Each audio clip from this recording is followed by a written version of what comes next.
Right at the start of the film, Connie and Clifford stand at their wedding, both glowing with happiness. Soon we see Connie together with her sister Hilda. Connie is bubbling with excitement about the wedding night ahead. She tells Hilda that Clifford is a truly good man, quite well off, and she loves him deeply. Just then Clifford appears and whisks her off to a lively party. They dance together while everyone around them looks on with admiration. Later that night, Clifford begins kissing Connie, then suddenly pulls back. We discover he's leaving for the war the very next day.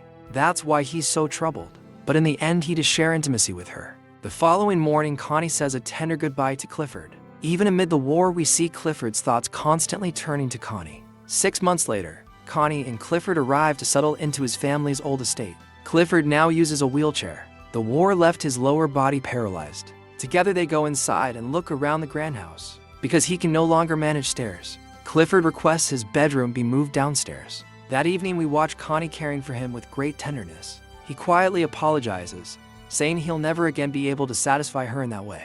The next morning they hire new staff for the house, among them a man called Oliver. With no close friends nearby, Connie spends her days writing long letters to her sister Hilda, sharing everything. One afternoon Connie asks Clifford whether she might go to London for a few days to see Hilda, but he quietly asks if she would really leave him there all alone. She answers that he has plenty of servants to look after him. Clifford gently insists he needs her presence and suggests inviting Hilda to come to them instead. Connie explains Hilda doesn't care for visiting the estate. Then, feeling frustrated, she steps out for a walk. She reaches a little stream and begins tossing stones into the water. When she returns, she tells Clifford about the stream and invites him to come see it with her. But he points out he simply can't get there. The realization leaves Connie feeling quietly sad. Hoping to lift her spirits, Clifford encouraged her to go to the local festival. At the festival, she meets Mrs. Flint, a school teacher, and they chat pleasantly for a while. Later, while Connie is pushing Clifford along the path, his wheelchair suddenly jams. Just then Oliver walks by, and Clifford calls out for assistance. This moment marks the first time Connie and Oliver properly meet. Oliver quickly frees the chair and walks on. Sometime afterward, Clifford calmly suggests to Connie that she could have a child with another man. Shocked, Connie asks, "What are you saying?" He explains he knows how much she longs for children and that he himself needs an heir. She asks whether he truly wouldn't mind her being with someone else. Clifford answers that their love exists on a higher level than physical matters. The next morning at breakfast, Connie tries to reopen the conversation, but Clifford brushes it aside and buries himself in the newspaper, where he finds cruel reviews of his latest book. Stung, he mutters that the critics are correct. His life, he says, is finished. Nothing remains. Angry and hurt, Connie retreats to her room and begins removing Clifford's photographs from the walls. Hilda arrives and finds Connie in tears. Connie admits she feels worn out from constantly caring for Clifford. Hearing this, Hilda goes straight to Clifford, tells him Connie has already done more than enough, and firmly says he must hire a nurse. The following day she brings Mrs. Bolton, who had looked after Clifford when he was a little boy. Hilda then tells Clifford that Connie will be traveling to London with her for a short stay. Before she leaves, Clifford asks Connie to check with the gamekeeper, Oliver, about the pheasant chicks hatching. Connie sets off to find him.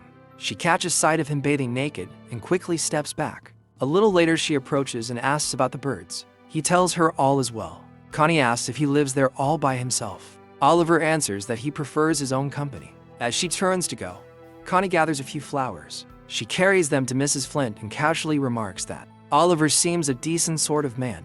Mrs. Flint agrees he's a hard worker. Then she quietly adds that while Oliver was away at war, his wife was unfaithful, and that's why he now chooses to live alone. That same night, Connie stands naked before the mirror, studying herself, and touches herself. The next day, she walks deep into the woods, drawn by a sound. She discovers a small hut where Oliver is working with a hammer. She steps inside and feels the deep calm of the little cottage. She begins coming there regularly to sit and read. One afternoon, she watches tiny chicks breaking out of their shells. Thrilled, she hurries back to tell Clifford, but he brushes her excitement aside.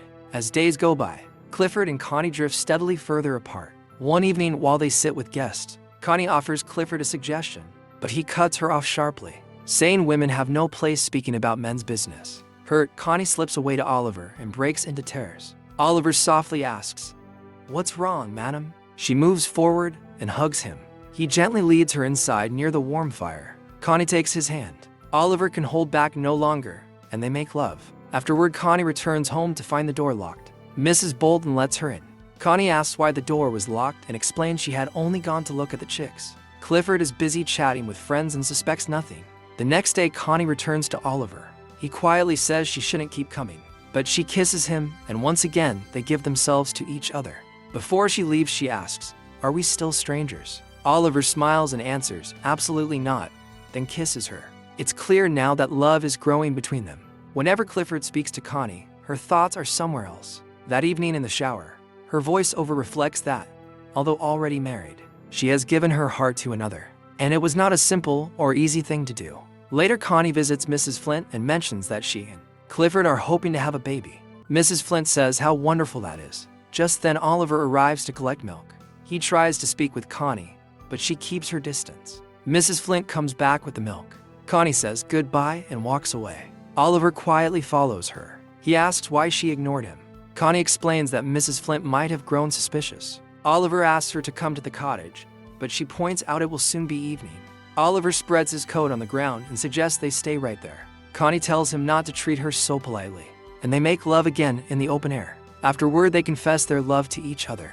Connie admits she hadn't fully realized until now just how lonely she had felt. One day, the two of them playfully stage a little wedding among the trees. From then on, they spend as much time together as possible, making love whenever the moment feels right. One morning, Connie realizes she is pregnant. She tells Mrs. Bolton that perhaps she, Clifford, are finally going to have a child. The next day, Mrs. Bolton shares the news with some women in the village, and word soon reaches Clifford.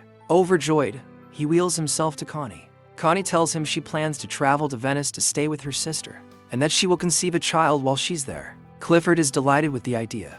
Connie goes to Oliver and explains she's leaving for Venice shortly, and that she already told Clifford about the baby. Oliver asks, "What did he say?" She explains Clifford is content as long as everyone believes the child is his. She adds that she told him the conception would happen in Venice, so no suspicion would fall on Oliver. Hearing this, Oliver suddenly feels used, as though she only sought him out to become pregnant. He becomes very angry. Connie leaves. One afternoon, while Connie and Clifford are out together, Clifford's new motorized chair breaks down.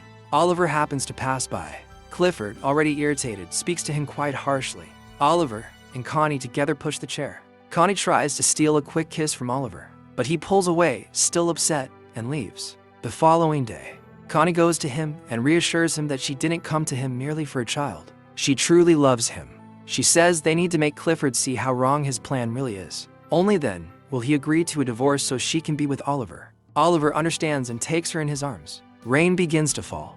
Connie runs outside, strips off her clothes, and dances freely in the downpour. Watching her, Oliver undresses too and joins her in the rain. Meanwhile, Clifford grows anxious because Connie has been gone so long. He sends Mrs. Bolton to look for her. She glimpses the couple in the woods but keeps silent and does not reveal herself. The next day, Hilda arrives to see Connie. Connie tells her everything about Oliver. Hilda says she had hoped Connie would find love, but is disappointed she chose someone from the servant class. Connie brings Hilda to meet Oliver. Hilda pointedly asks him whether he has considered how he will support Connie after he inevitably loses his position, then turns and leaves. Connie apologizes for her sister, but Oliver admits Hilda spoke the truth. Still, he tells Connie that before he loved her, the future never really crossed his mind. They go inside and make love. In the morning, Oliver's wife's current partner shows up demanding money. Oliver drives him off.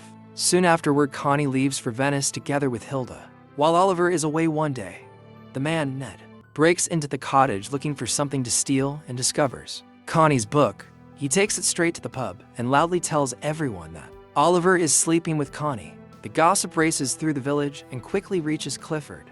Mrs. Bolton telephones Connie to warn her. Clifford sends for Oliver and dismisses him on the spot. As Oliver is leaving the estate, Connie arrives and begs him to run away with her immediately. Oliver answers that right now he has nothing, but swears he will find her when the moment is right, and then he goes. Connie returns home. Clifford confronts her in fury. She reminds him that he himself was the one who first suggested it. Clifford snaps back that he meant a gentleman, not someone like this. Connie says he could still accept the child as his own. Clifford refuses. The whole village already knows the truth. Connie demands a divorce and asks him to set her free. Clifford tells her to go, but firmly refuses to divorce her because she has publicly shamed him. Connie travels to Venice with Hilda, yet even there her heart stays with Oliver. Back in the village, some of the local women mock Connie, but Mrs. Bolton quiets them, saying Connie sacrificed everything for love. One day, Hilda receives a letter from Oliver and passes it to Connie. Filled with joy, Connie sets out to find him. She discovers Oliver working on a farm, earning a decent living, and he has built a modest house of his own. They run into each other's arms, overjoyed to be together again. And that is where the story ends. The two of them finally set to live happily ever after. Thanks for watching this Lady Chatterley's Lover explanation. If you enjoyed it, smash the like button, subscribe to Movie Mind Explained for more movie recaps, and turn on notifications. See you in the next one.